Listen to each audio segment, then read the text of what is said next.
that you don't like people saying who is Rustin, and you hope that this movie will I wanted to eradicate that so that you eradicate will that. always know you hear Rustin and you'll know exactly who I'm talking So about. I want to ask you, who is Rustin? And I say is because I believe you brought him to life in a way that's everlasting.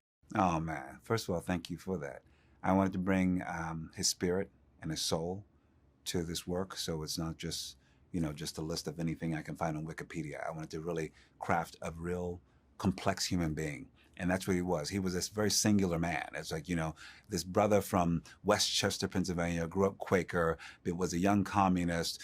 He was an actor. He was an activist. He was he sang in a tenor voice and played the lute. All right, this brother was a brother like no other, and also he was openly gay, which was also very much a conflict for many people who were fighting for civil rights. With these other groups, whether he was from our own or from the outside, from people like Strom Thurmond, trying to use the fact that he was openly gay against him. But he also was smart enough to know that it was about people will use anything to make sure that the fight for freedom for all people will fall apart in some way. He understood that. He was a close friend and advisor to Martin Luther King Jr., and he also was the architect for the March on Washington. The March on Washington would not have happened if it wasn't for Bayard Rustin and his team of angelic troublemakers. So you proclaim to the world that you can cook like nobody's business. I can cook. I can burn. So with that being the case, if you were to describe Rustin as a meal and you were to make a meal, what would that meal look like and why? Wow, man. I feel like, you know what? Immediately, I went straight to Amish country because I know that that's Westchester, Pennsylvania. So I feel like I would do like a good Amish, chicken. I would do very simple things like sort of country food in a way, like, some good baked potatoes, maybe roasted potatoes. But I'm somebody who eats a lot of vegetables. I love veggies in every single way. So I would assume Bayard was a health conscious person and would have like a good broccoli and haricot vert and things like that. Yeah.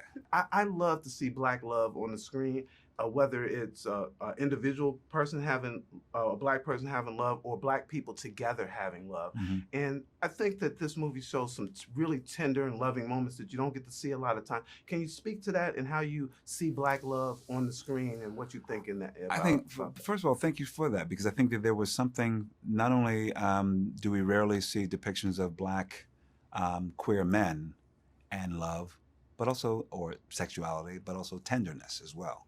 I thought that Bayard, what we wanted to accomplish is that there was tenderness that Bayard had with all people, whether it's platonic or whether it was romantic. And I think that's important depictions, especially when it comes to Black men and how we are perceived in the world. A lot of times I think that we're perceived as being hard or violent in some way, and they don't know that we have so much tenderness and softness to us as well. And the softness is not a disability, actually. It's also a part of the thing that makes us who we are in the world, because we need softness in order to live in the world. And that's what I wanted to make sure was clear with my depiction of Rustin as well, that he needed tenderness. This film doesn't just show Rustin doing it on his own. It actually shows him doing it with other people, and the young people seem to be very important. Can you just speak to that a little Absolutely. Bit? This is the thing that I'm really happy that we get to dispel when it comes to any of these history films that makes it seem like it was only Martin Luther King or Ralph Abernathy or Adam Clayton Powell. To know that the movement was a lot of people, and everyone had to be a part of it, to organize this, to get this straight, to run transportation, to do paperwork, to run errands, you name it. So all these unsung people, the names that you think may not have the light shine on them, they were just as significant, and just as the person who was doing paperwork in the office, their name probably should be amplified, like Martin Luther King Jr. Martin Luther King Jr. was basically one of the speakers at the March on Washington, and he turned into a superstar. But he was one of many speakers. You know what I mean? But the movement and the iconography of the movement takes on Martin Luther King, and then there was just countless, just nameless people. And that's what I think is so important about a film like ours, and hopefully there'll be other films. I would love to see a film about Ella Baker. I would love to see one about A. Philip Randolph. I would love to see one about Adam Clayton Powell. I would love, you know what I mean?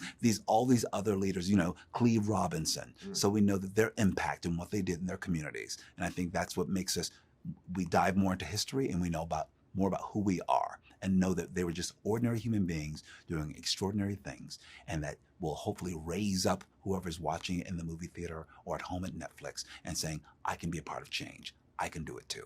Well, you were extraordinary, so I tell you that for sure. Thank you so much. Thanks, man. man. Good to see you.